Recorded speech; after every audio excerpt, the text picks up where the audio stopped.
What's up, everybody? Caitlin, Judith, all kinds of people. Hola, hola. We're obviously have on, what's up, Radon Studios? Obviously have on Eric today. What's up, Whirlwind Dreamer? You know I'm a dreamer. Boo the King. Thank you so much. Svet, yes, indeed. Svet. Svet. Okay, guys. So we have. Let me see. What's up, everywhere, logs? How you doing? Hello. We have Eric Weinstein, like Albert, today. It's going to be a really interesting interview drawing situation because Eric is he's heavy. Hey, what's up, Kevin Arts? What's good? What's good? It is Thank you so much, Raiden Studios.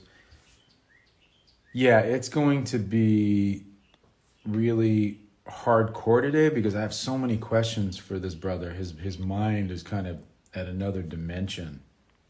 Ro Greco and Josh in the house. Scotland in the house. Everybody, Scotland in the house. Let's see, we don't have Eric yet.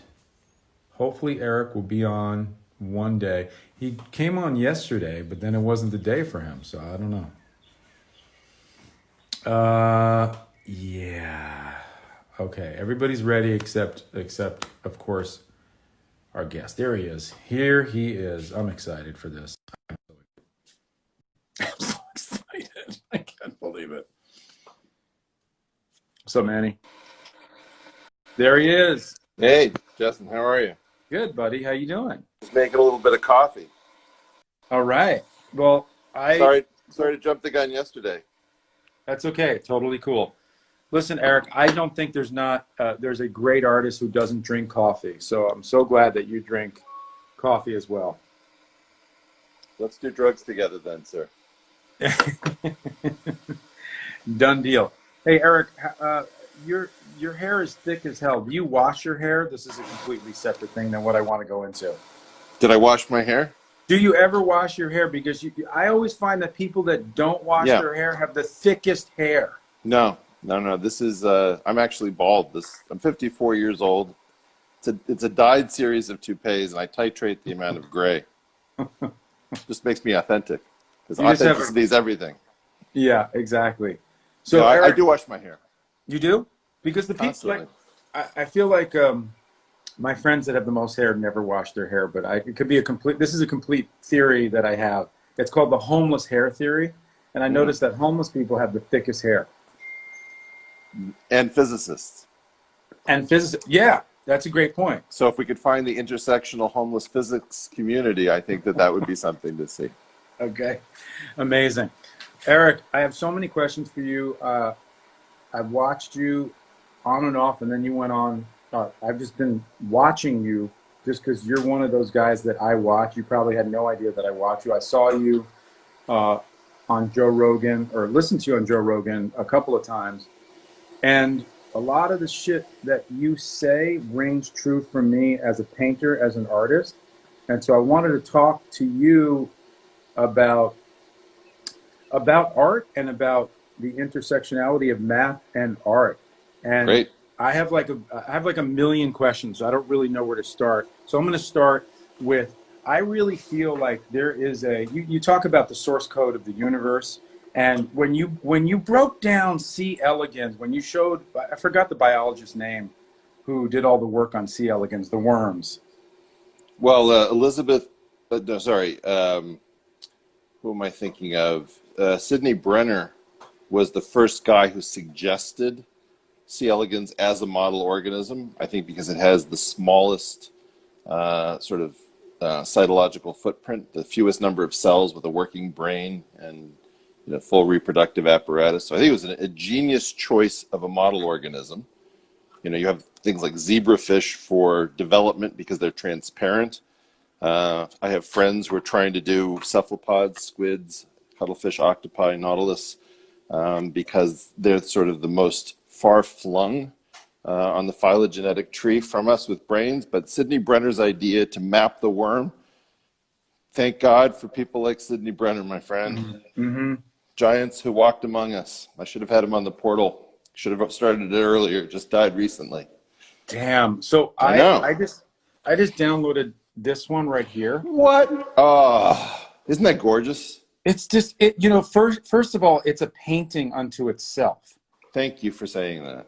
I Yeah, mean, it is. it's like nature is. This is a mandala of some kind, right? You know. So do Absolutely. you want to say what it is so people can understand it? Yeah, please tell. Please share All right. what that is. All right. So neither of us are biologists. No biologists were harmed in the making of this Instagram video. However, if you have a C. elegans worm, it's got about 1,000 cells, and about 1/3 of them, I think a little less, are neural. So its brain is about 1/3 of its total cell count. And not only do we know the lineage of every cell in C. elegans as it developed from a single fertilized cell, however, we also know every connection between every pair of neurons in the worm. Mm-hmm. In other words, we have a map of the brain of the worm. And the worm can locomote, it can get around, it can reproduce, it can eat. So we have a complete map. And I believe people like Ed Boyden with like optogenetics have been figuring out how to light up C. elegans when it's thinking so that you can watch the brain compute. I mean, this is so psychotic. And whenever I want to understand the state of education, I ask somebody, do you know anything about C. elegans? And a large percentage of the time, a person says, never heard of it. Mm-hmm. And so I think, wow, we have an educational system that doesn't allow people to know that we've actually mapped an entire complicated organism with about, and I hope I get this right, about half the number of the adult cell types that it takes to make a human. Like you and I are probably like 30 trillion cells. Mm-hmm. But we probably only have like 200, 300 adult cell types. In other words, the number of types of Lego pieces. Oh yeah, we're doing drugs together, my friend. Legal drugs. Well, did I ever tell you the story about after Trump won in San Francisco? Just a quick digression. I was a little depressed, but I also sort of, I wasn't enthusiastic about Hillary, but I really didn't want Trump. And I also expected it. So I went into the Starbucks down below my office, and this barista, is just like looking at all the glum people, and she said, "What can I get started for you?" And I said, "Could I have a venti ayahuasca with almond milk?" Okay. Wait, with almond milk. Uh-huh. And she said, "Oh, sorry, we're out of almond milk," as if venti ayahuasca were the most normal thing. Well, definitely, there's definitely a snake in Starbucks that will crawl in your guts. I think, like the ayahuasca. I think that, yeah. So see, that's C. elegans stuff. You see how I wrapped it back to C. elegans? Yeah. Okay. Jeez, you're like Kekule's snake for benzene eating itself. I love that. I'm the spiral. Okay, that art that you were just showing us. Yes. The key issue is we need it to be a source for our artists, and if our artists don't know that this is there to be had, that means they can't in part be digesting for us what we're learning. Like we're learning that we can't even understand the brain of a worm, even though we can see it work. Mm-hmm. Right? It's crazy. It's crazy. So we figured out, and you have all these different diagrams, and they look a little bit like basketball charts. You know what I mean? Okay. There are all these different charts and graphs that you have. And what I've thought about for many, many years is there is definitely a source code of nature. And many artists historically have figured out how to interpret it. So we have the golden mean, which is used, you could argue if it was used in the Mona Lisa, it was used in Dali. Here, I'll show you.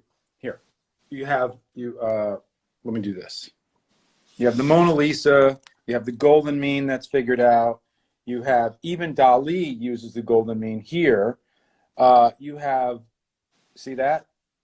Now now you have, you have John Asara, who's abstractly figured out the breakdown of the head. Well, we know that the head is and let me just draw this for you. And here's, I have to illustrate this to get to my point. It's going to be a little bit of travel to my point, and it is going to make sense because it does have to do with math, nature, and painting. But hold on. So we know that the head is interpreted as an upside down egg, and that halfway down between the head we have the eyes, and halfway down between the eyes we have the nose, and that the ear is at the top of at the 50% of the head to the bottom of the nose. And as we continue the abstraction, that's what the John Asaro head is. Okay. That's the John Asaro head. Now, he sculpturally interpreted it as this head. It's called the planes of the head, which is basically a mathematical breakdown of structure. Mm-hmm. Mathematical breakdown of structure, and this interpretation is really Frank Riley, who's a dead artist who was an incredible painter. But now we have these artists who have taken math and science and integrated it into an understanding of how to break nature down. And I feel like there's, with the golden mean and Fibonacci, we have this source code of nature that artists interpret. So artists have an interpretive understanding of this. And the greatest artist, in my opinion, I'm going to share this with you, that does it better than any artist ever, has figured out the source code of nature. I'm not going to tell you who it is until I finish my thought. He's figured out the source code of nature. He had a twin brother, Frank. His name is J.C. Leyendecker. He studied with Bouguereau, who was probably one of the greatest monster giant painters ever, who ran the École des Beaux-Arts. He studied with Bouguereau, came back to the United States and became an illustrator and became the most stylized painter where he based everything on realism, but had his own math and science to figure out how nature worked. And I'll show you his work here. But here is J.C. Leyendecker. He used to do, before Norman Rockwell kind of knocked him out of his place, he was the main illustrator at the Saturday Evening Post. And you could see how super hyper stylized Leyendecker is in his work, but how he really understands the math and physics of light, value, composition, design, edge, texture, hue, temperature, atmosphere. He's just an absolute giant. And his early works are very highly realistic, like a Bouguereau painting. It's kind of hard because I only have black and white, but like his early works, as you can see, are much more sculptural and tonal. Right. And then he becomes more abstract. Another artist who does it to the T is Dean Cornwell, who takes this kind of ayahuasca-esque interpretive understanding of nature, but they're building on these principles of math, which is really the understanding of nature, and then stylizing it. Yeah. After. So what do you think about that? Because I've thought about this my entire life. And when you said that about the source code, when you were on Joe Rogan, I was like, right. Wow, he's talking about the same stuff that I'm talking about, but I think about it visually, as a visual language. So, first of all, super fascinating. A lot of what you're talking about is, what does an image have to be as a signal to be seen as consonant within the mind? So sort of a parallel in music would be, I can make any interval sound interesting contextually, but some will be seen as consonant, like the fifth. So if I vibrate a string and then I vibrate another string at 3 times the frequency, that'll be perceived as an octave and a fifth above the original fundamental tone. So that's a very pleasing sound. Mm-hmm. Then you have unpleasing sounds that are made pleasing. So for example, I was just talking to a musician, Alec Benjamin, yesterday about this. Leonard Bernstein and Stephen Sondheim play this joke in West Side Story where Tony falls in love with Maria, and he's talking about Maria, the most beautiful word I ever heard. But then the joke is Maria, and from Marie, that's the devil's interval, the flat fifth. So it's like the worst, most dissonant interval in all of music. And then it's resolved into the fifth, which is the most consonant interval, save the octave. And so the issue about what does the brain resist, what does it accept, how you play the two off against each other, the harmony and the disharmony, you know, like why would you make a cathedral where the two towers are not symmetric? Because there's something very upsetting about something that is too perfect. So this sort of dialectical interplay between the perfection, the imperfection. Leonard Feather, I believe, did a study in jazz where he said that the audience has to guess right about 50% of the time where the next phrase is going to go. If it's under that, then they feel like it's noise. And if it's over that, it becomes tired and childlike. So you're talking about balance. Yeah. It's really balance. And what I'm saying to you is that, for example, every beautiful Fibonacci spiral has to terminate in a world of finite resource. So, you know, we always have this dialogue between the perfect and the imperfect, and in part, what you're talking about visually, like, you know, you're talking about Dali. Dali, for example, uses the four-dimensional convex polytopes as the cross in his crucifixion. So he's actually directly referencing higher level mathematics. You know, of course, if Christ is going to be crucified, he's going to do it in a transcendent four-dimensional idiom. You know, Escher, of course, is a problem because in some sense, Escher's a little bit too direct. Vasarely would be another great visual example in op art of somebody. Okay, so that's sort of impossible figures of M.C. Escher playing with the fact that our brains have to project 3 dimensions into 2 and then extrapolate the 3-dimensional information in some after processing.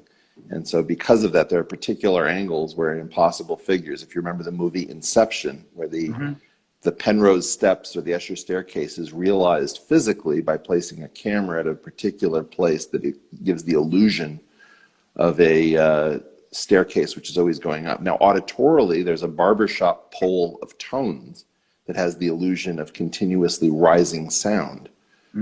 So the idea is that the low tones, the low frequency tones, are brought in with low dynamics and then are gradually increased, and every tone is going up in frequency, but you don't notice the few coming off the top and the really low tones coming in at the bottom.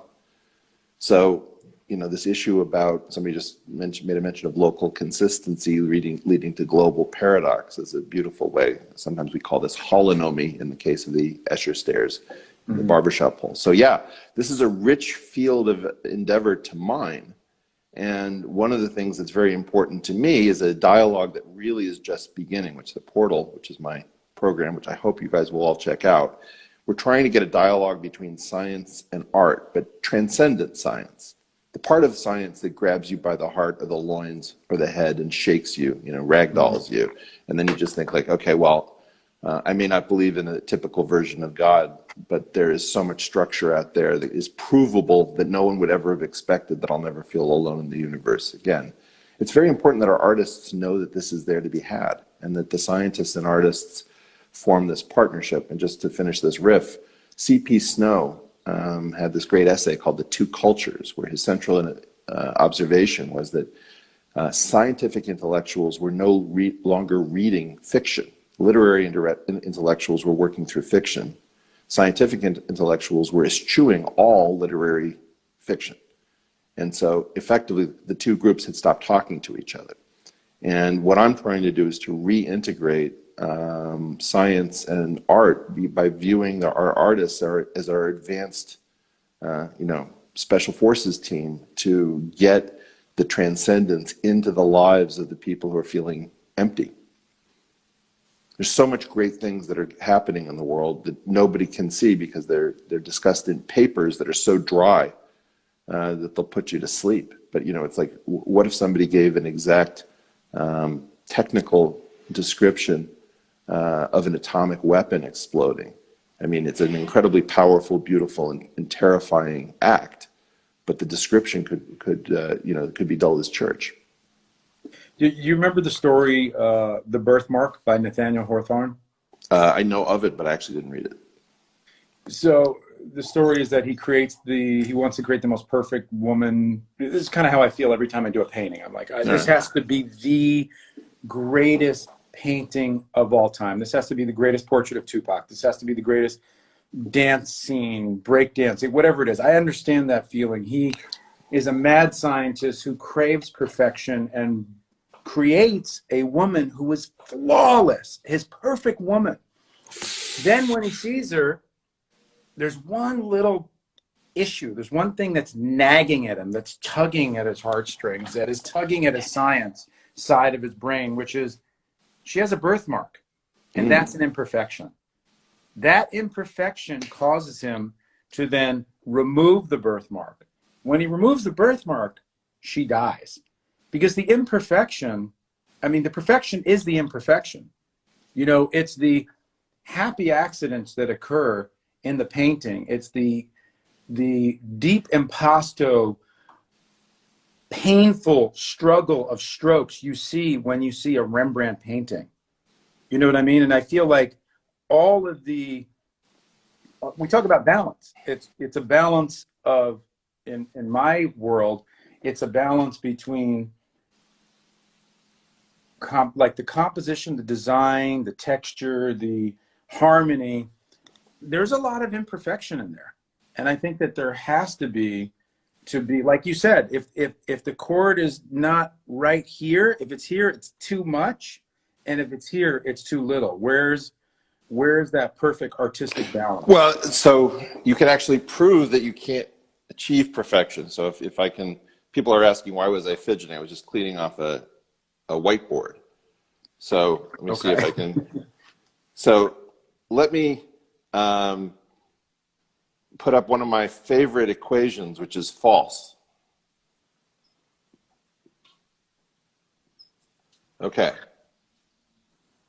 So somebody check me out there in Radio Land. 2 to the 19/12 is equal Eric, to... can you move the camera? There you go. Perfect. 2 to the 19/12 is equal to 3. Now, that's not true, right?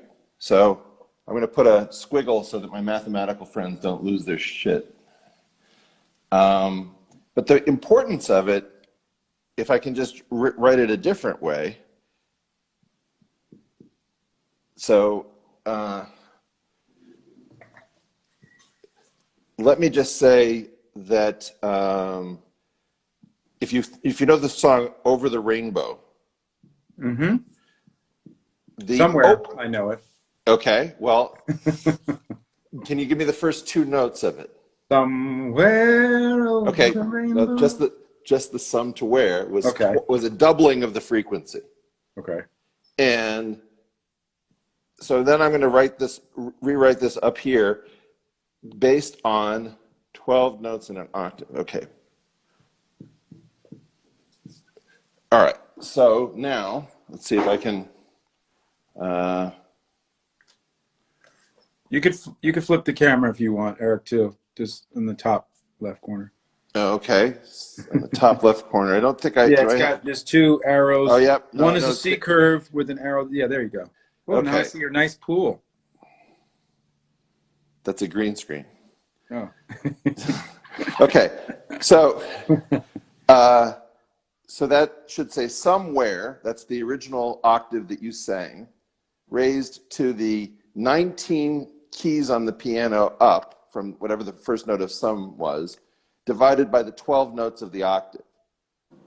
Right? So the idea is that is the formula that gave us even-tempered 12-note octaves. Mm-hmm. It's that freak thing, which that's about 2.996 or something like that. Mm-hmm. So that imperfection cannot be gotten rid of. You can't have 3 things that you want.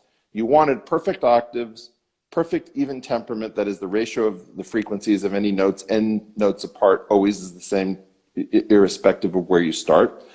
And then the other one is you wanted a perfect fifth. And you can prove mathematically, yeah, you can ask for all three of those things. You can't have them. There's no way. And so what we did is we said, well, how close can I get? And the savior is the human ear.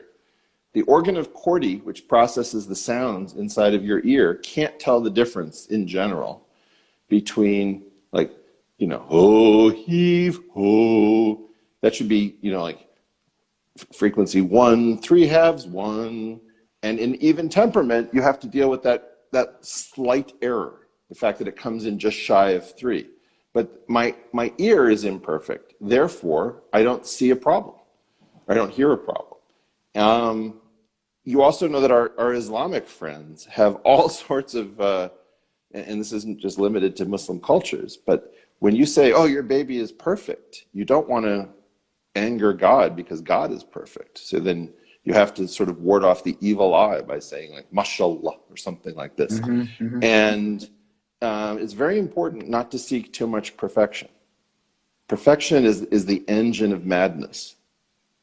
You know, there's artists. Are you familiar with John Singer Sargent? Sure. Probably, yeah. So, like, to me, John Singer Sargent is so, he has so much perfection when he paints because it feels so easy. He was just one of those psychotic prodigies who became, he's a virtuoso beyond imagination. Him, Zorn, Picasso when he was young, these were virtuosos. But the argument in the art world would be, yeah, but I don't feel the struggle in Sargent. And Yeah. so because it feels so easy, you could probably say that about Mozart as well, as opposed to. I do say it about Mozart. Yeah, well, there you The go. stuff just flowed through him. Yeah. Yeah, and because of that, you don't feel that struggle, that fucking angst Do you know that about you what? get with a Rembrandt. Rembrandt is the opposite. Rembrandt is the struggle, man. You feel the pain. Well, but like my guess is if you use linear perspective versus Rembrandt's atmospheric mastery, the atmosphere always drags that kind of human, you know, shadows fall haphazardly and how you evoke them and all of these issues. That there's something about being able to see, you know, like Van Gogh's. Great example. The three-dimension, the paint is coming out of that goddamn canvas. It's not even happening in a plane. Yeah. Right. And when Google digitized all of this stuff, you can see where do people well up in the paint. Segovia, you can hear him scraping the strings as the original innovator who said, let's take this folk instrument and push it to the limits and see what it can do. Will Rogers, the greatest story to exemplify your point, is actually in rope tricks. Will Rogers was the greatest rope trick guy of his era in vaudeville, and he couldn't get people to react. And then one day he screwed up a rope trick, and then he did it on the second time, and the house came alive. And he said, oh, nobody knows how tough what I'm doing is because I'm making it look too easy. So he started screwing it up intentionally as a means of communicating to the audience. And you see this in juggling. We were just discussing this with Penn Jillette. Jason Garfield did a diss video based on a Chris Bliss music video where Chris Bliss juggled 3 balls to Paul McCartney singing, and it was choreographed. And it wasn't very hard by the standards of the serious juggling community. So the serious jugglers came back with this video, I'm going to do 5 balls, I'm going to blow away every trick that you did. And it has a meanness about it. It doesn't have a kind of grace and an ease. So I think it would be great to come up with formulas, but so long as we don't really understand it, it does remain more human. Yeah, I think about, is there a source code for art? And I look at, everything has to be based on fundamentals, right? Whether you mentioned the Nicholas brothers, the other, yeah. Okay, so let's pause at the Nicholas brothers, because the Nicholas brothers to me are similar to really stylized great paintings, like Thomas Hart Benton or just something that is based in the fundamentals, because those guys are fundamental. What do I mean by that? They're on beat. They're not even on beat. The beat is dancing to them, right? It's beyond. It's like Goethe said that architecture is frozen music. And, in my world, I feel like there's this undulating terracotta because the music is actually dancing to my architecture. So the music is dancing to the Nicholas brothers. They're not dancing to the music. They're in the matrix. They found that point where they're dancing in the matrix. I see that with B-boys. I see that with jazz. I see that with interpretive stylized paintings like I showed you with Leyendecker and Cornwell and Escher to a certain point. John Asaro as well. I'd like to think that I have an understanding of the basics because I was classically trained, but I've gone off into my weird BUA identity. So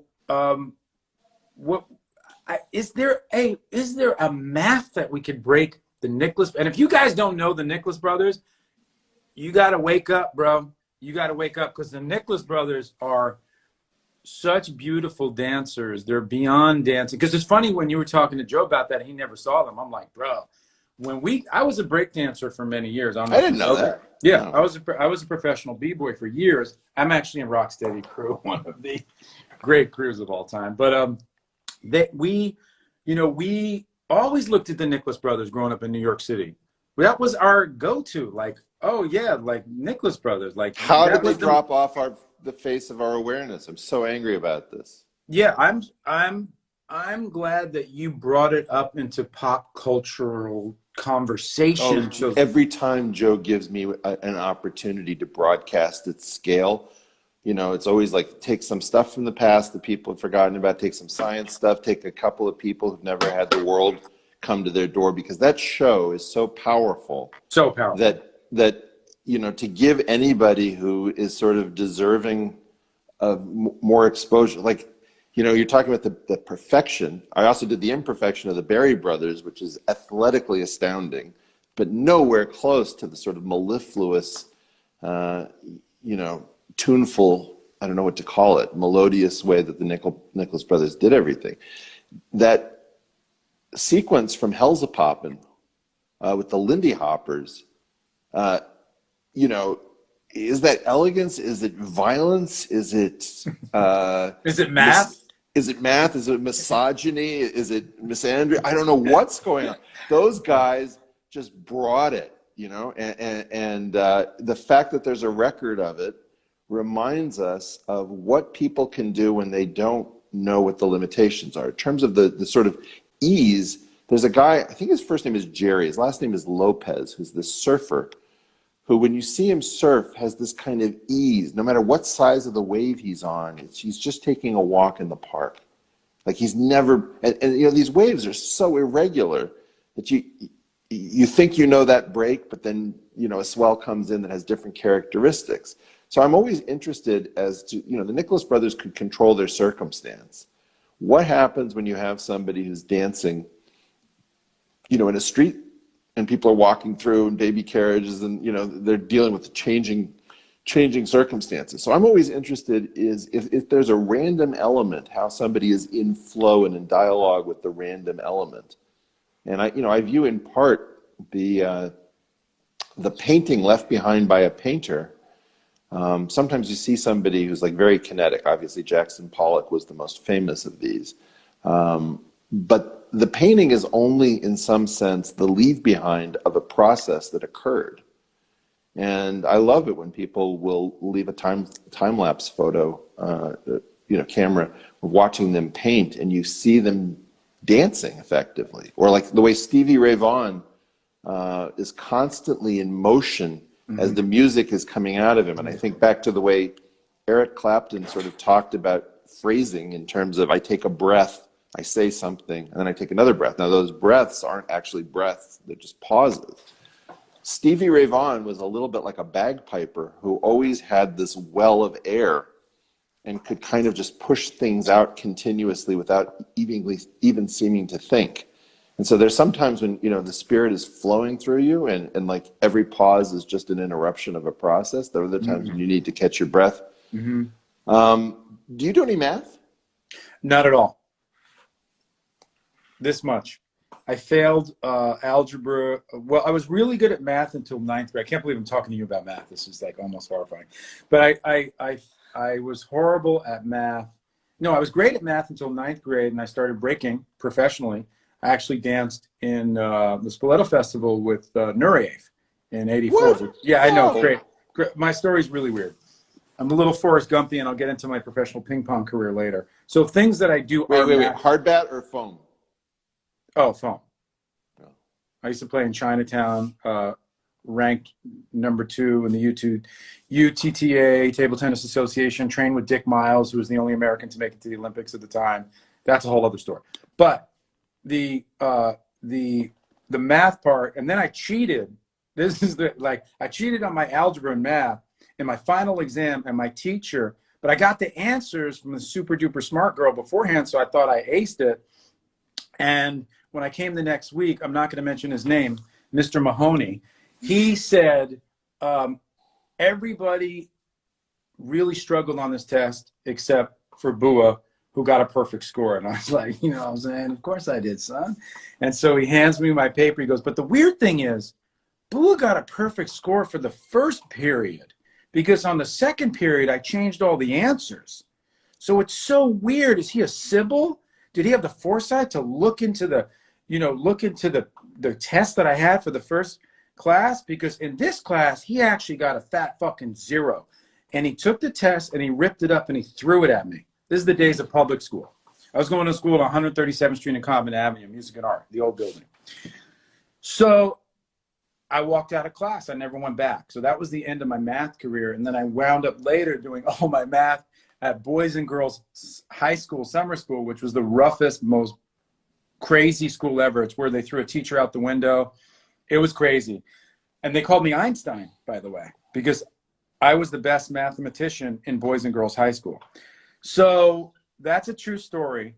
But let me show you this Kobe thing, because just to talk about, here's one of my paintings, Eric. So this painting of Kobe, there's realism in this, right? There's understanding of light, value, color. But then I like to play with the matrix of design, how this shoe integrates energetically into the rhythm of the cloud, which takes us through and back into the swirls and kind of Tiepolo qualities of this apotheostic rise of Kobe Bryant.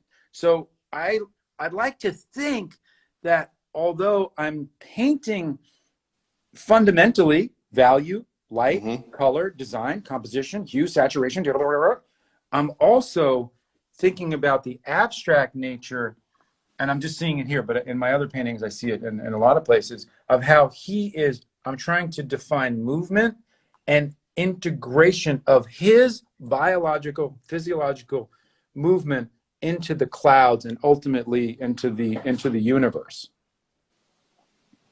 I dig it.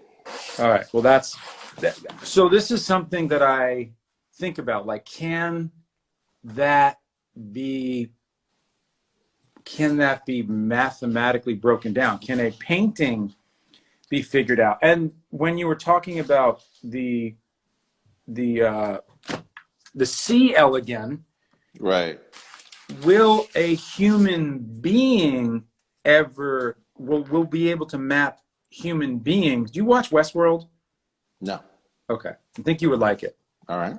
It gets into like creating a whole other androidian race of people. So will we be able to map humans, or is that just impossible? I think what we can do is we can map, I don't know how to say this, we can map primitives that humans respond to. But then once a primitive has been explored, we get bored of it. So I'm going to try to illustrate this. So I was in this conversation with Alec Benjamin about what I was going to do with this periodic table of guitar licks. Let me see if I can set this up somehow. By the way, you're getting a lot of you should watch Westworld, just to throw Yeah, that Fred told me I should watch The Tiger King, so I tried that. Yeah, Tiger King is definitely junk food. Okay, so if you think about like the way in which you start with an idea and it might be that you have a very simple idea. So, like hit the road, Jack. Okay.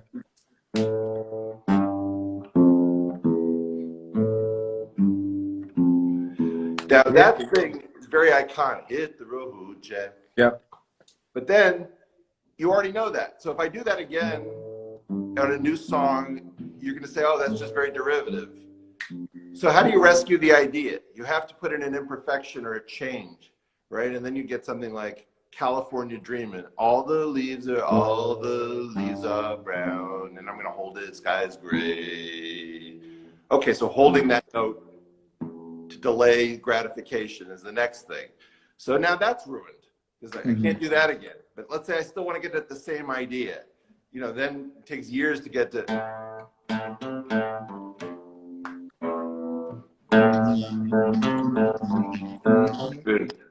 Whatever Seven Nation Art. Yeah. And so the idea is that as long as I do a little change, I get to go back to the original idea. And that is in some sense how people keep things fresh, is that they just add some difference. So for example, you know, another one of these would be like, if you take the typical 4-chord song that Axis of Awesome dissected for us and showed us that all these different songs were the same song.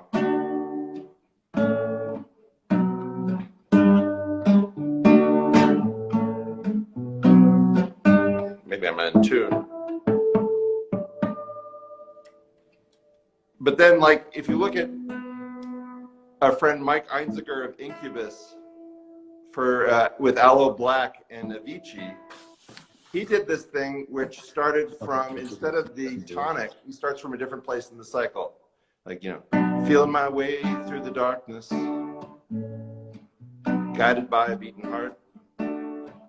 So like that small difference, that was used also by this guy Khalid in the song Aisha, in this sort of French Arabic patois. All of these things have to do with how do I get back to the elements?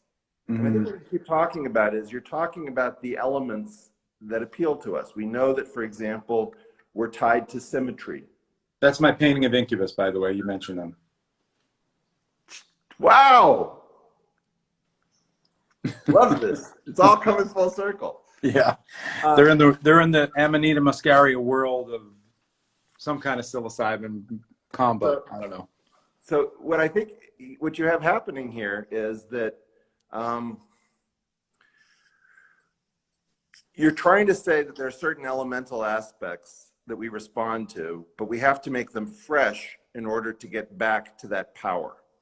And so I think that that's part of what the issue is, the dialogue between honing down to the elements and coming back up to what is a change or what is a difference. Like I was thinking about this little lyric in an old blues song called Look Over Yonder's Wall, which many people don't notice, which is, goes, your man went through the war. I know that it was rough. I don't know how many killed, but I know he killed enough. But I don't know how many men he. So the word many comes back twice, right? Like this tiny little embellishment. And you don't even notice it. But like these things that are structural that make us respond. You know, it's funny that this is an observation. I'm a painter. You're a genius. No, you're a math. Let's say what would your main study be? Math? Would it be math? Would the Instagram influencer. Okay. But it's interesting that a commonality, we're speaking almost in music. Is that because music and art, I always say that's the bridge.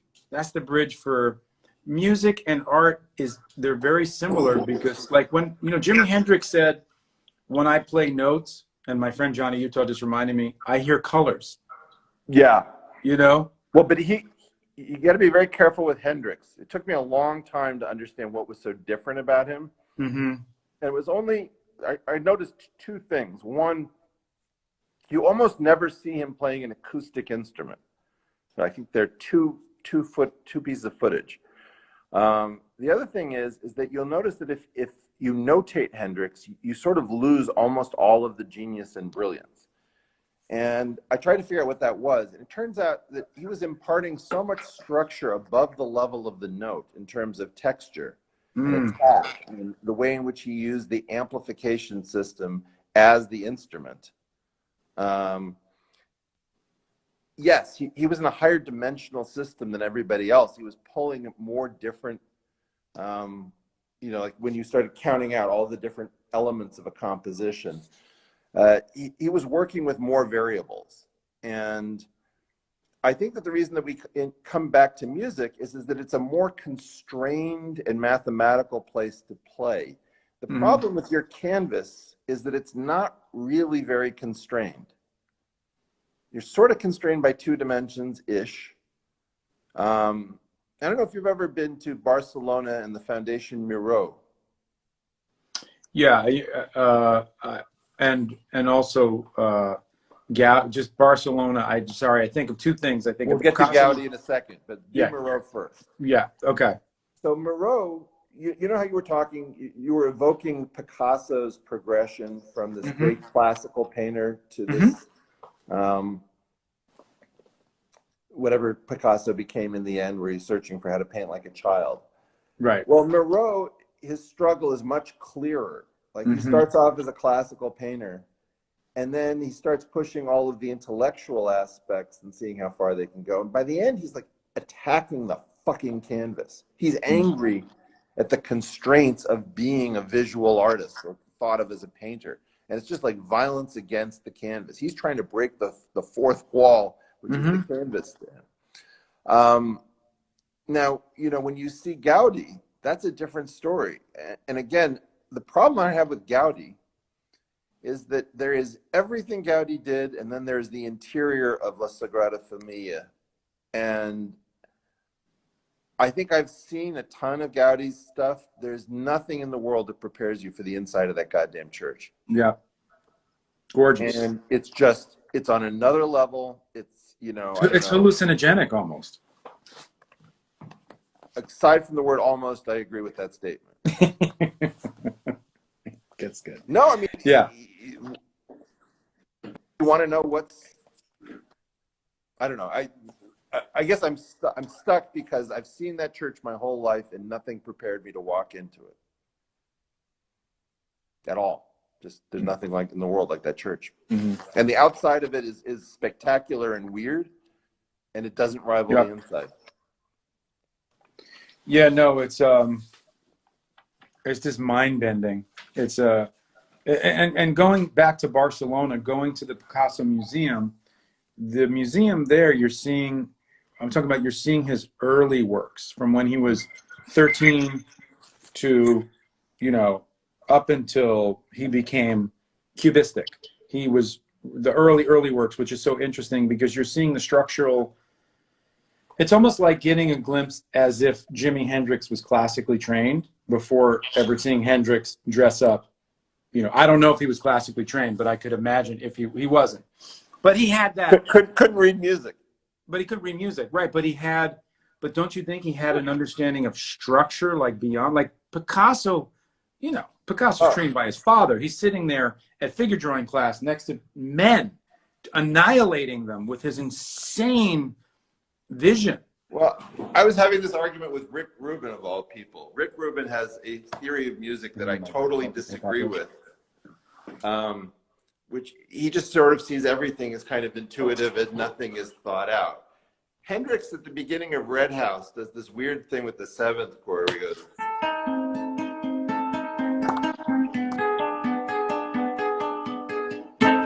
Right? Yeah. The thing about that is that it has to do with the fact that that funny interval from Maria that we were talking about is repeated twice with the tonic and the subdominant, these 2 structural elements of the three legs of the stool in a blues, where that thing is inverted if you go a half step below. The major third and the flat 7th becomes the flat 7th underneath a major third. And so by moving it only a half step, you're playing with the inversion of the central element of the 7th chord, which sort of has the blues written into it almost. That thing, I'm convinced, you know, is an incredibly powerful way to introduce Hendrix's particular take on the blues, which is Red House.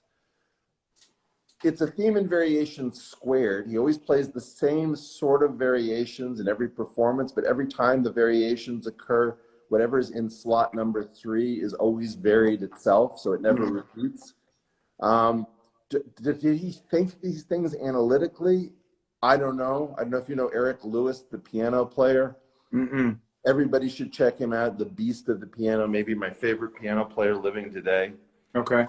But like, you know, when I talk to Eric, Eric doesn't talk like a normal human being. He talks like, you know, somebody didn't hang up the phone to God properly, and you're just listening in on this kind of wild thoughts that can barely be made sense of. Hendrix had the same pattern. If you listen to him talking to Dick Cavett, it's not like he's trying to diss Dick Cavett. He's just like, he's in flow. He's in flow. So, by the way, I'm going to share with you, since you mentioned Rick Rubin, I'm going to share with you my painting of Rick Rubin. wow. It's got a Byzantinian halo with all of his endless, you know, albums, platinum, gold. Anyway, Is Rick Rubin in your life? no, I met him. I've hung with him, but he's not in my life. No. Yeah, Which is weird, you know, because like people in his life are like DMC from Run DMC is in my life. So people in his sphere are in my sphere, but our spheres don't. Rick is somehow trying to make me a better human being. Okay. And he's got this sort of, you know, Shaolin monk meets Yoda meets Dalai Lama energy about him, which, like, you know, I'm dysregulated. I'm often a mess, but it's very, you know, like this calming, soothing voice calls me up telling me my audio is off. And I need to fix it. He's an amazing human being. He's been Well, I mean, he's definitely one of my favorite producers, and what he did, you know, with Run DMC, with the Beastie Boys, you know, I mean, with Red Hot Chili Peppers, with Krishna Das. I mean, he's one of those people, like you talk about a reinvention of sound. Yeah. Like you talk about reinvention, you were mentioning Bowie, Madonna, and I would say Rick Rubin is the audio version of reinvention.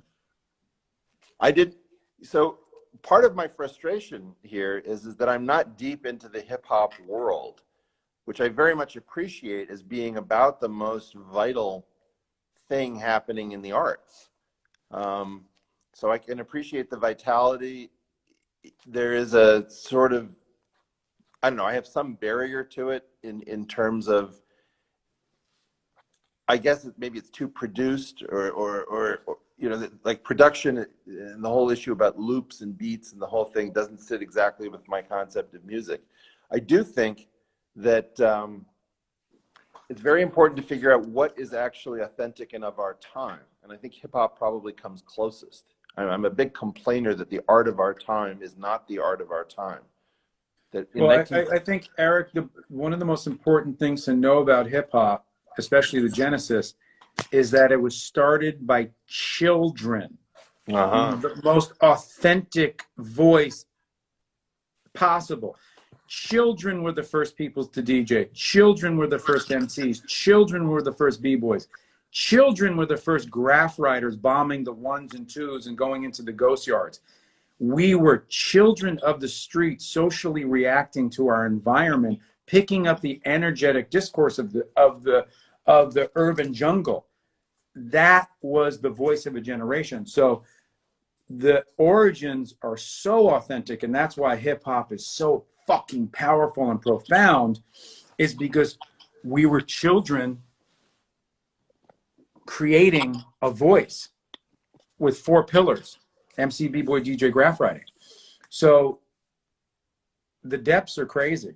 And as I grew up, I said, you know, I want to take my culture and I want to interpret it classically with the stylization and energy of b-boying and the dance and the movement and the graffiti, the subway car graffiti energy, and to be able to translate that in paintings. And so I was the first artist to put out on a large scale the b-boys, the DJs, the MCs, the graph writer. And my DJ painting to this point is still is one of the best-selling pieces of all time. I've sold 13 million copies of the DJ at a time where people said, don't do hip-hop imagery. My distributor was like, that's a terrible idea. No one's going to buy a DJ. Well, stick to jazz. And I'm like, but I'm from hip-hop. I have to do that. And he's like, it's a terrible idea. Anyway, fast forward to now, you know, and there's many artists painting and paying homage to the real culture. so what do we do about everything else? I mean, what's bothering me is that I think we're in a revolution right now. It's a very weird revolution. It's a low-grade revolution. But things are so off the rails that our art should be off the charts, off the hook, off the whatever, off the beaten path, out of control. Our art is not that at the moment. And my feeling is somebody's going to write a song, and we're all going to sit there and say, oh shit, I accepted all this crap in my ear for years that was essentially indistinguishable, that came out of this kind of formulaic machine. And somebody's just started speaking to me. But we can't figure out how to write songs and how to create art that captures the revolution that we're in. We don't understand our own revolution well enough to give it its art. And it should, by the way, it should choke all the corporate things that want to swallow it. Like this whole thing about Susan Wojcicki, whatever her name is, telling me that I can't contradict the World Health Organization on her precious YouTube.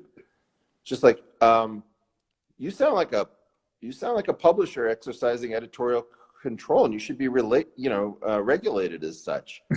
Right now, the important thing is, why can't I write a song